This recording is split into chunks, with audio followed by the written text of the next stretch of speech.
Previously on Mind Games. We research and deploy a psychological strategy. We change people's minds without them knowing we did it. What the hell is she doing here? Who's that? My Our ex-wife. new office manager. Claire calms me down, Ross. She's like a magic feather.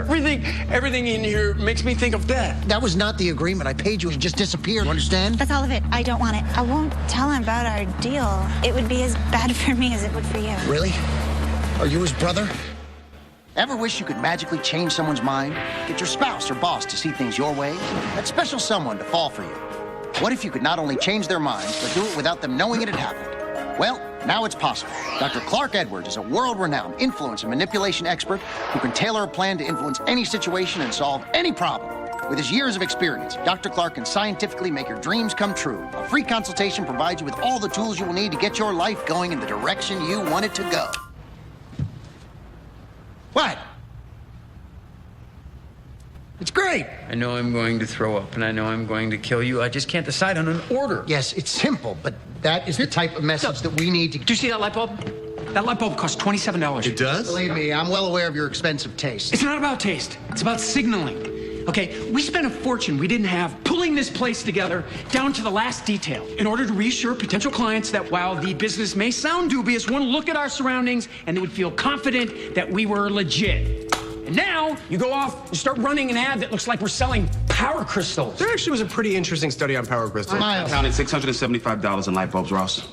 We are a month late on the electric, and we're standing under $675 in light bulbs. Actually, really inefficient bulbs, too. What kind of person just makes an ad and starts running it without telling anyone? The kind of person who's trying to generate business, trying to get people in so they can be mystified by these stupid light bulbs. Then why are you running it in the middle of the night when no one's watching? Plenty of people are watching TV in the middle of the night. Our people. People with problems that keep them up, worrying, wishing someone, anyone could save them. And then along comes Dr. Clark. Dr. Clark sounds like a children's dentist. Guys, I'm not proud of it, but if I saw that ad and I was up and I was desperate, I'd probably call. Thank you. Finally, a voice of reason. No, the ads are coming down. End of discussion. Then how do you propose we tell people that we're here? We don't. It has to be a secret. They feel like they're discovering something. Exclusivity. How exclusive is bankruptcy? Because being a secret, that's what's going to happen. Excuse me. Hi, I'm looking for Dr. Clark. I saw an ad. Of course you did. Come right in. My boss, her name is Kathy Stewart. She's been with Bellarmine Consulting for over 30 years. I've been her assistant for the last 2. She's sort of like having your mom for a boss. If your mom could increase overall market share and remember the names of all 437 employees and their kids. The point is, she'll do absolutely anything for the company, and people love her for it. And for that reason, she was next in line to be our CEO. But she's not going to get it. They suddenly got cold feet and brought in another candidate. This young guy, Trent Haynes. He's like a handsome mannequin, but with less experience. Apparently, the board thinks his youth would send a better message to Wall Street about the direction of the company than a more experienced, meaning old, candidate like Kathy. See? Signaling. Anyway, what was supposed to be a done deal for Kathy is now totally up in the air. The board has formal interviews Thursday and then announces their decision. And I was up late and I saw your ad. And I thought, maybe you guys can do whatever it is you do to help make sure she gets the job.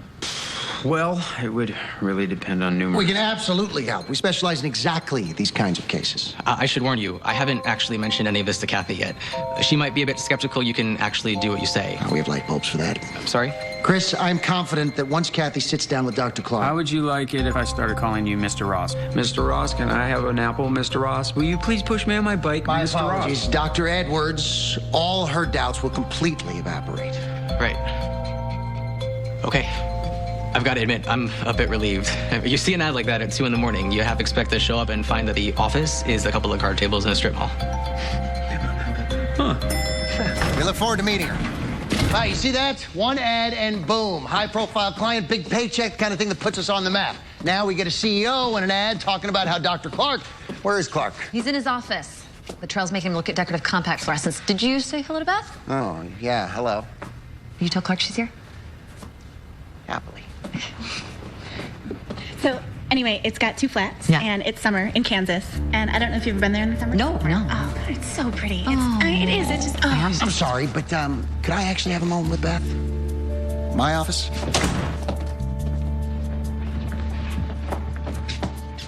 We'll never pull this off. You're not built for it. You will trip up. Clark will figure it all out. You will take me down with you, and that can't happen. Look, you paid me to get Clark to fall for me. You didn't say I wasn't allowed to fall for him. I felt like that was implied when we talked about you going away and never coming back. Why are you so worried about me? You've got the same secret to keep. I've had a lot more practice than you. Well, it's lying. Not learning to play the violin. I think I'll survive. You're not from Kansas. What? You're from Wisconsin. No, I'm from Kansas. I know you're from Wisconsin because Clark and I are from Wisconsin, and you telling Clark that you were also from Wisconsin was one of the ways that you bonded in the first place. You can't even keep your story straight in a simple conversation with Claire. You will never pull this off. Hi, Dad. Hi. What's going on? Ross was just telling me how happy he is that I came back. Oh, right. All right, let's go get my stuff. We'll go. Oh, you can't leave. We're right in the middle of something. Okay, we'll be in the middle of something later. We're just going to lunch. What if Chris calls? We have no idea when Kathy's going to want to see us. Come on, this is the kind of case we've been waiting for. We need to be preparing, not running off to lunch with our little... If you're busy. I'm not busy. Yes, you are. Ross, just because you have a parole officer doesn't mean you get to act like one. Well, just because your girlfriend's a child doesn't mean you get to act like one.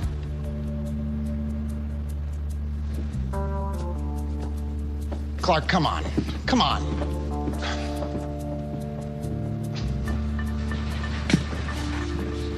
I have 2 questions for you. One, do you think that guy Chris was checking me out? We have a Yoko, Miles. Did I miss something? We're on the verge of our break, and we have a 22-year-old Yoko with fuzzy memories of Wisconsin.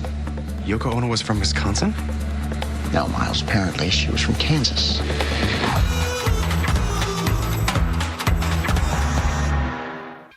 Ross, you've got to get Clark out of his office.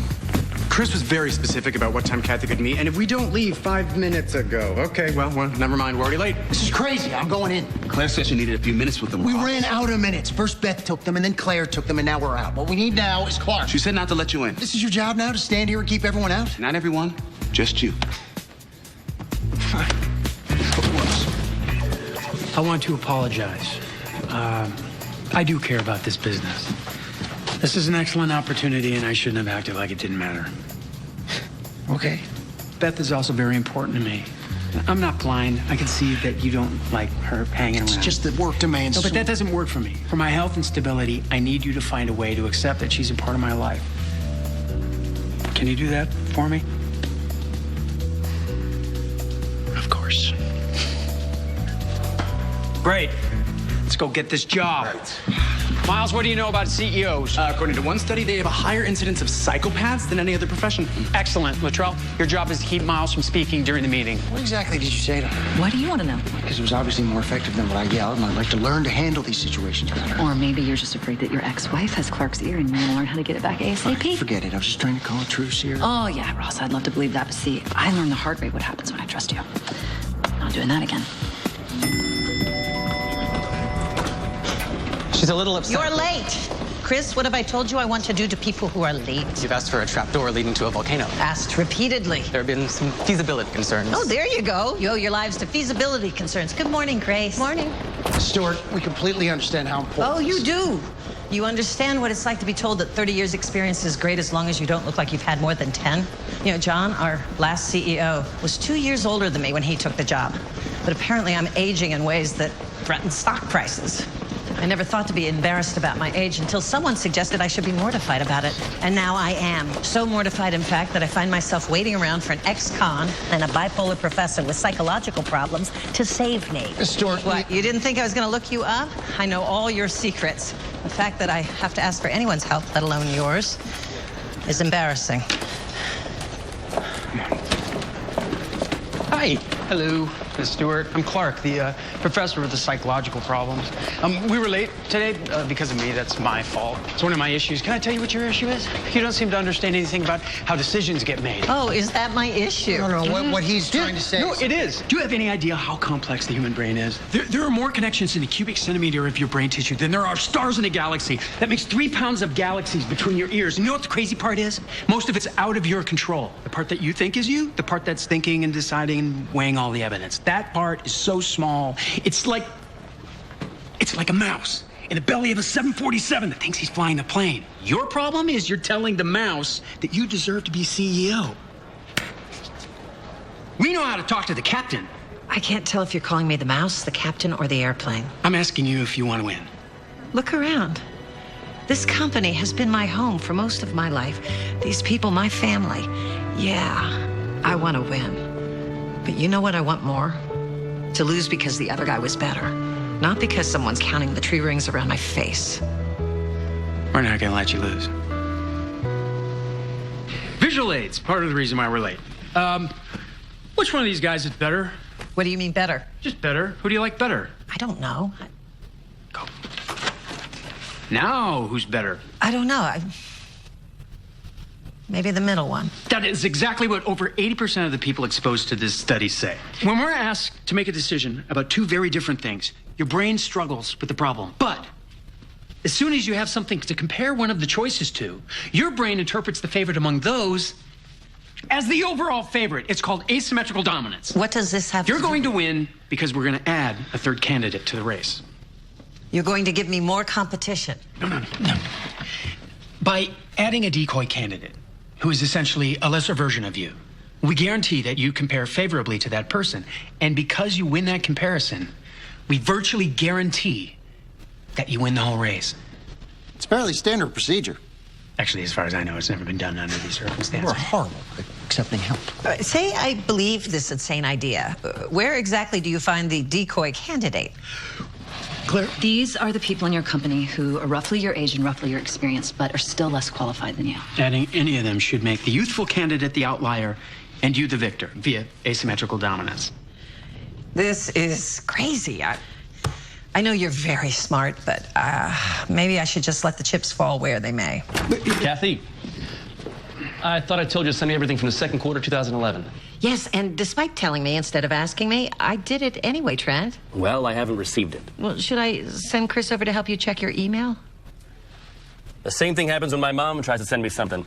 I hit the buttons, Trent. The pictures must be stuck in the internet. Stuck in the internet, Trent. That's your competition? All right, let me get this straight. You are basically looking for the next most qualified but underappreciated person at the company. Somebody who's been here forever but still isn't getting the respect they deserve. Exactly. That's easy, Jim Clemens.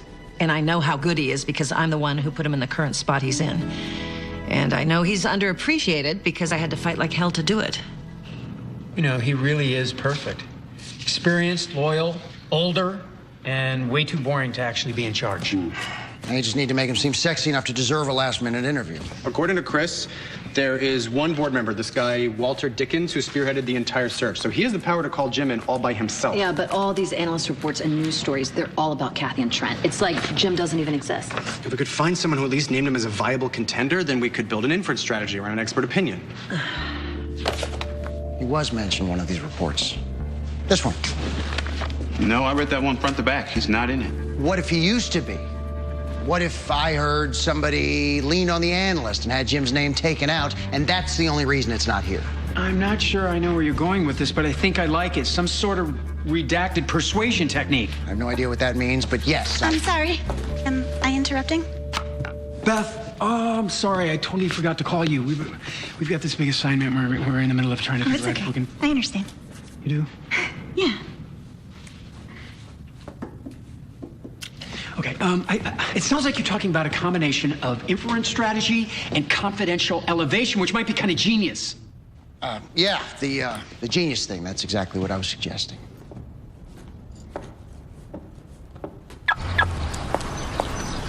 Excuse me, miss. Are you Beth Scott? Yes, who are you? I'm Justine Lifford. I'm a lawyer looking into an incident involving you and one of your professors, Dr. Clark Edwards, at the university. I think it's time that you and I had a serious discussion. Beth, I'm going to put it to you simply. You may not realize it, but you're owed a significant sum of money. What are you talking about? What happened at the university was wrong.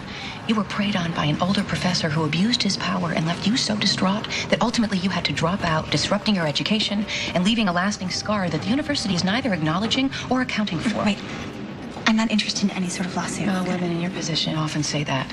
But situations like this, universities know they're in the wrong, and they're usually quick to settle. In my experience, cases like this are somewhere in the area of $200,000 to $300,000. Now, I know that the thought of testifying against someone that you were in a relationship with, it scares a lot of women into silence. But things like this, where it's just so obvious you've been wronged, they don't get that far. It's not about testifying. Clark and I... You're gonna tell me you're back together with him? Yes. Oh, I know. It happens. Your life is so altered, and everything is so confused by the traumatic event that you end up turning to the very person that hurt you for comfort. And yes, to be honest, before we could proceed, you would have to end that relationship. Now, Beth, I'm not interested in your answer right now. This is the rest of your life we're talking about. Don't think about where you are right now. Think about where you're really headed. And then you get back to me.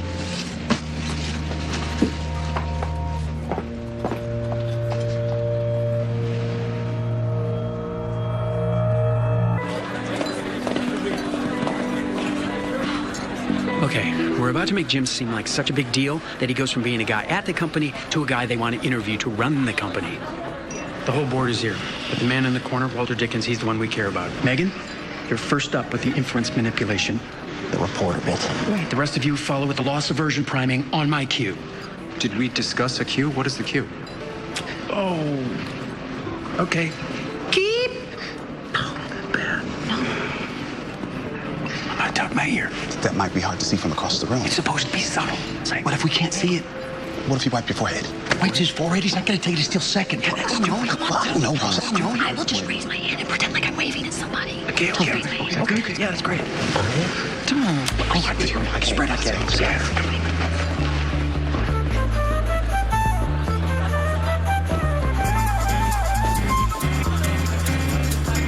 Miss Stewart. All right, what exactly are you and I doing? I believe you are vesting me with authority. And how long does that take? Just until Walter's seen it. He's dead. There. No, you move. Go. Give this thing.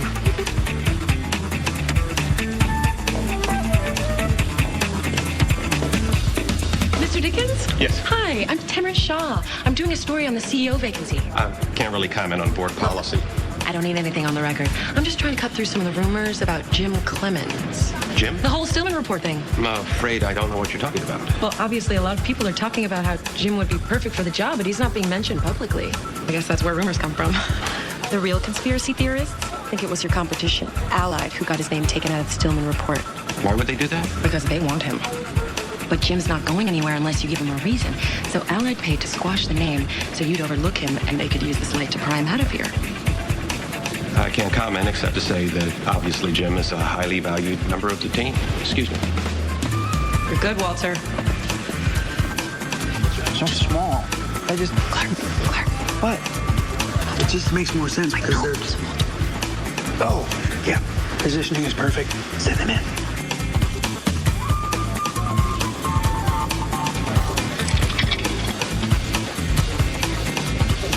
I'm sorry to interrupt. Can I ask you a question in private? Sure, excuse me. Thanks. It's kind of embarrassing. I was having this drink. I spilled on my shirt, and the whole board is here. I don't want to look like an idiot. See that guy talking to Jim Clemens? Who is it? He's a headhunter. Works with Gray and White. They deal exclusively with executives for top 10 firms. Guess the rumors are true. I heard there's at least 3 firms after him. I can't believe the board would leave themselves open to being poached like that. No. No. That tall guy, he can't be there. He'll subconsciously minimize your deal. Wait, no. Wait. I'm sure they'll at least interview him. They'd be crazy not to.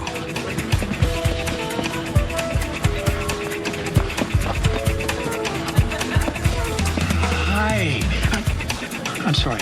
I heard the board got his name pulled from the report themselves, so he could be their surprise candidate. That almost makes sense. Height is a form of dominance display that subconsciously minimizes our subject. So just seeing you stand here, please. I don't know what you're talking about. You're messing everything up, and you need to move. Is that clear? Just step over here. Hey, excuse me for a second. I'm so sorry. Yeah, you look fine.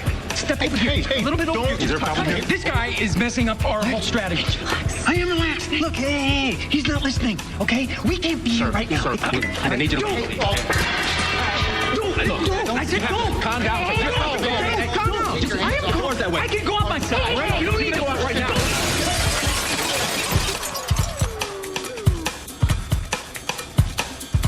We nailed it. A guy that tall is a walking dominance display, distracting from... All right, let me get this straight. You were worried about a distraction. You decided to solve it with a melee? I asked him politely to leave. I thought you could handle this. It was your job. Guys, what's behind you? Stewart. That was impressive. Miss Stewart. I may not understand the infinite complexities of the human mind, Dr. Edwards, but I understand that I trusted you. Handed you everything that was important to me, everything that I've worked for, and you made me regret it.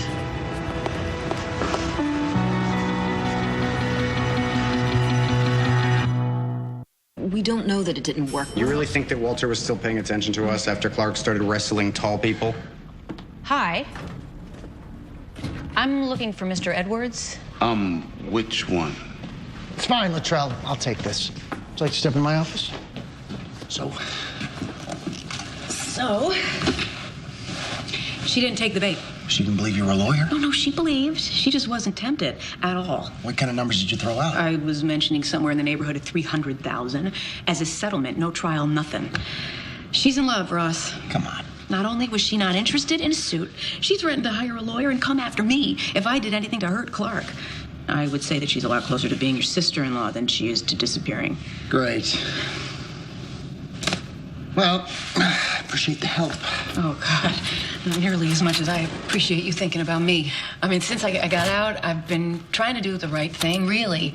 But it's hard when your record is blemished. Believe me, I am well aware. So, I was thinking, with a job like this, something where I could use what I know, but stay out of trouble. I'd love to help you out, but right now we can't even afford to pay for our light bulb. Chris just heard from Dickens' assistant. They're making plans to bring Jim in for an interview. That's great. Does Clark know? What are you doing? Oh, I was getting like a high five vibe. I thought, I don't know, it seemed, thank you, a person. You see?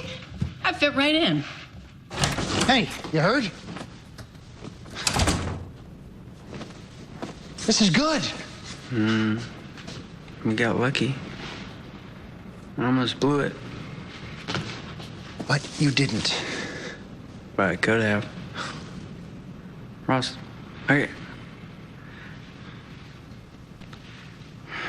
can't be responsible for other people's lives like this. I'm barely managing mine. You're the only reason the rest of us are here. Who you are makes all of this possible. Who I am is the problem. You delivered what you promised. That's what you do. That's who you are. So some drinks get spilled. We'll get better at helping you manage that. But never lose sight of the fact that this is a win because of you, not in spite of you. Huh? Come on. Hey, wanna go get something to eat? Actually, I'd love to, but got some other messes to clean up. She said she was a lawyer. She said there were legal repercussions. She wasn't a lawyer. Yes, she was. Here, I have her card. Justine was with me. I hired her to talk with you. There wasn't going to be a lawsuit. Given her history, she pretty much hates lawyers. Are you kidding me? Ross, I haven't slept since that woman came over here, and the whole time you... Look, I needed to know if you were really here for Clark or if you had some kind of number in mind. At least if you've been lying about being in love, we'd be speaking the same language. I have a lot of experience dealing with liars who just want money. Fortunately, you seem to be telling the truth. I am. Well, the truth isn't going to fix your backstory, and the one that we created for you, gave you to get close to Clark, wasn't built to last, and obviously you're already slipping up. Okay, so what do we do? We figure out the lies you've told, we marry them to enough real details from your background so you don't forget under pressure. And you're going to teach me to do all of that? I'll teach you what there is to teach. What does that mean? It means that lies are like boomerangs. You throw them out as hard and as far as you possibly can, but eventually they always come back. When they do, you just hope that the people that are around want to give you the benefit of the doubt. I would give you a good story, but eventually, if you really want to make it, you're going to have to make everybody love and trust you just as much as Clark does. So, this was in high school? No, junior high. Why, does it not work? No, it's fine. The stories should be true when they can be. You just have to make sure that they connect up to the lies. Okay, now, I'm curious, actually. Now, what did the coach do? Oh, he confiscated the whole bag, and then we never heard about it. Of course he did. That's what they do. Typical. Unbelievable. Hey. Hey! minutes. What's going on? Nothing. Beth and I, we kind of got off on the wrong foot. Thought we'd take a moment to sort of get to know each other a little better. I'm actually going to head out, so I will leave you two lovebirds on your own. Beth, I enjoyed the chat. Me too. Hey, hold on. Hey. Hey.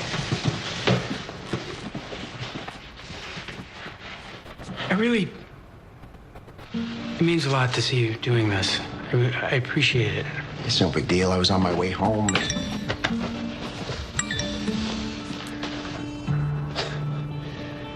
They officially offered our decoy candidate, Jim, the opportunity to interview for CEO. Yeah, Kathy's as good as in. We already knew that. Turn them down.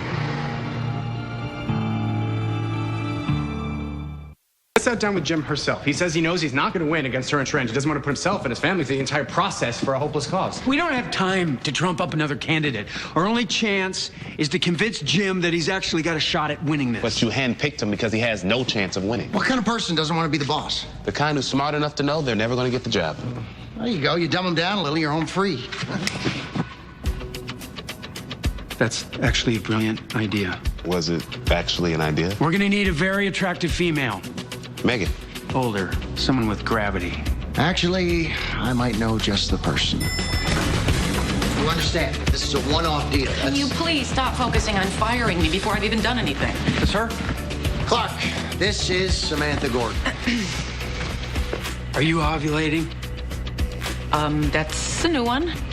It'd really help if you were ovulating. You know, it occurs to me that you might have been a bit vague about what exactly you wanted me to do. Just put that on, I'll explain on the way. You'll see, it'll have something to do with science. The human brain is essentially two parts. The basal ganglia, which is the most primitive one and guides your most primal impulsive instincts. Then the prefrontal cortex, which is most recently evolved and is responsible for your consciousness and reasoning. Trick is, the primitive one's driving the bus. Without the higher functioning part, it can offer advice, opinions, cautions, but the primitive one makes the final call on whatever we're going to do. So if we aim our approach at Jim's most basic instinct, while quieting his higher brain, he should do exactly what we ask him to. The sexual instinct is the strongest and most primal one we face. In the presence of an attractive female, men immediately experience a boost in testosterone and find themselves driven to more thoughtless, risky behavior. That's why I asked if you're ovulating. It exacerbates this behavior. The color red signals a sexual display and demands one in return, compelling Jim to try to be impressive. You'll introduce yourself as an executive cell renegotiation specialist, which will imbue you with expert authority. Our reasoning centers have been shown to largely turn off, and we're told we're listening to an expert, and we simply take in what they're saying without regards to risk. Yeah, I'm getting a pretty good sense of how that works. We've done our homework, Jim, and you are a genuine diamond in the rough. Well, I'm sorry, I don't see it. Well, that modesty is what makes people love you, Jim. I didn't think that you could actually win. I wouldn't be wasting my time. Wait, there's one more strategy that we want you to employ. Rhyming.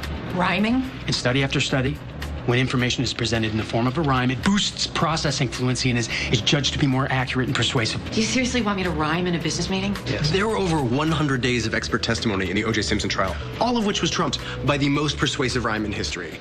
If it doesn't fit, You must acquit. Trust me, it's gonna work. The thing is, Jim, the bold end up with the gold. Yes, you keep saying that. So show them that's you. Let people see that you're a real leader. You're the kind of person this company needs. You're the kind of person this company deserves.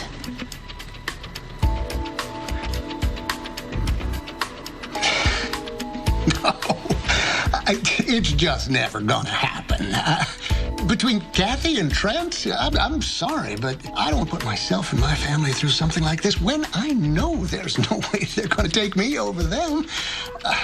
Look, I really appreciate the visit, but I don't want to waste any more of your time. You know what, Jim? You know what? You're right. You can't win.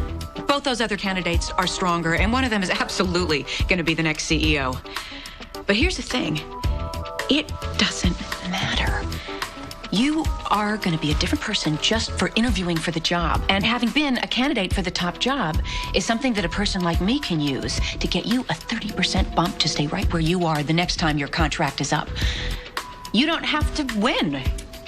You just have to be in. Jim? Hey, guys, I'm sorry. Okay? I'm sorry, it wasn't working. I had to go with something else. Confidence priming has been shown to be far more effective than lose-win scenarios. That's why we drew it up that way. It's not always an immediate effect. You should have let him sit with it for a while. Okay, look, I'm no scientist, but I've developed a pretty keen eye for knowing when someone's going to take the bait, and Jim wasn't biting. I don't know, like, the technical term for it, but I do know that dollar signs let you point someone in the direction that you want them to go. So Jim knew that he was going to lose. Instead of fighting it, I just convinced him that losing still got him paid. I did use a rhyme. That was worth anything. Yes. Thank you for your help. Hey, we'll see you back at the office, okay? Oh, come on. You'd have done the same thing. And it's still going to work. I'm telling you. If you just give me a chance. I told you I shouldn't be writing you this check as it is. It's not about the money to me, Ross. Look, I'm trying to be a good girl. Just looking for a lifeline here. When something changes. Yeah, I know how this part goes. Hello. Really?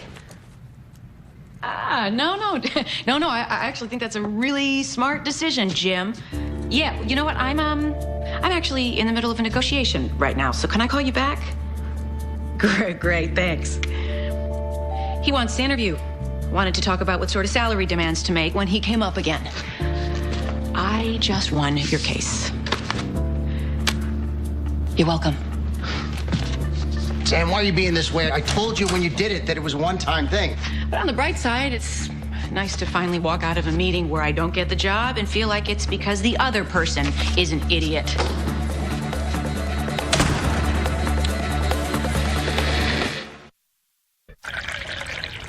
You sure that's a good idea? Caffeine actually increases the speed at which you process sensory information. You think, act, talk faster. Somebody gave you the impression you talk too slowly. She got it. She got it. Chris just called. Kathy. Got the job. We put it together. Yeah. Come on. I didn't play sports. This is what I have. I don't really know what to say. Well, it was really asymmetrical dominance. Brains, planes, mice, asymmetry, whatever. You did it. All of you. It means more to me than you can know. Thank you. Chris, did we get the champagne? I'm sorry, there's a problem. What? It's Jim. They're letting him go. What? Apparently, they discovered some inconsistencies in his background, lies about his education and the first couple jobs. That's why he didn't want to interview.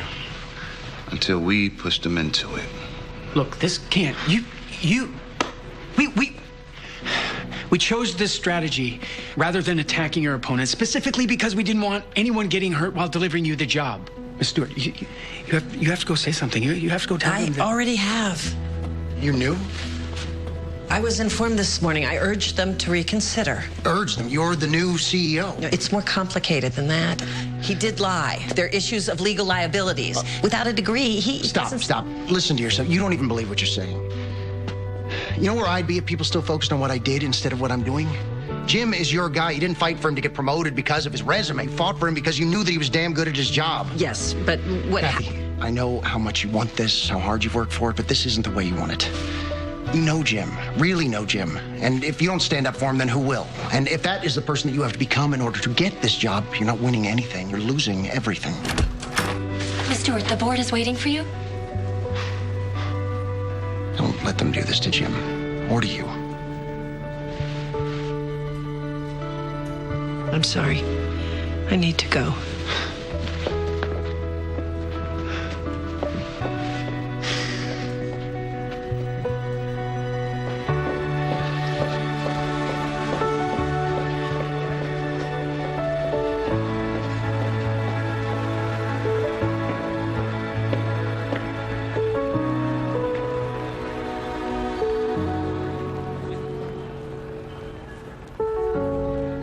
After an exhaustive and thorough search, it gives me great pleasure to introduce the person we feel has all the tools to lead this company to new levels of prosperity and success. Ladies and gentlemen, the new CEO of Bellarmine Consulting, Mr. Trent Haynes.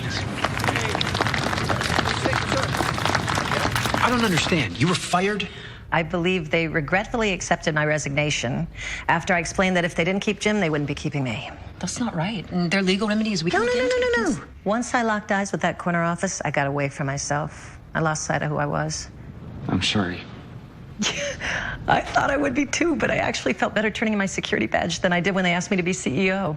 And it turns out that saying no to a job you've worked your whole life for, apparently it gives people the impression you're a bit of a maverick. Some bunch of college dropouts called me from Silicon Valley, practically begging me to run their company for them. What? Turns out that an older woman who not only has experience but isn't afraid to buck convention happens to be exactly what they need to make themselves legitimate. And since none of them have degrees, they didn't blink when I mentioned bringing Jim with me. That's great. Working with you guys has reminded me that there's something nice about being surrounded by people who are young and hungry. So technically, we got you 2 jobs. Yeah, but I'm still only gonna pay you once. We should celebrate. Yeah. Drinks are a mile.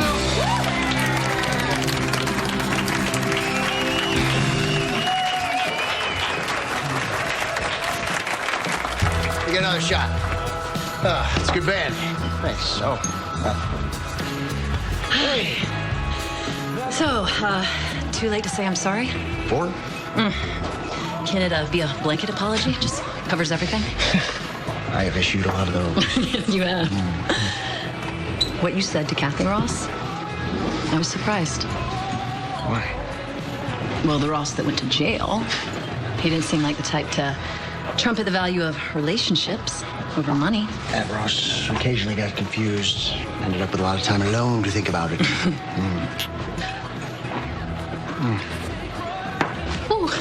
Hey, I've been meaning to tell you that when Clark gets worked up, there's a trick I used to use that I thought you may find handy. It doesn't always work, but I know you.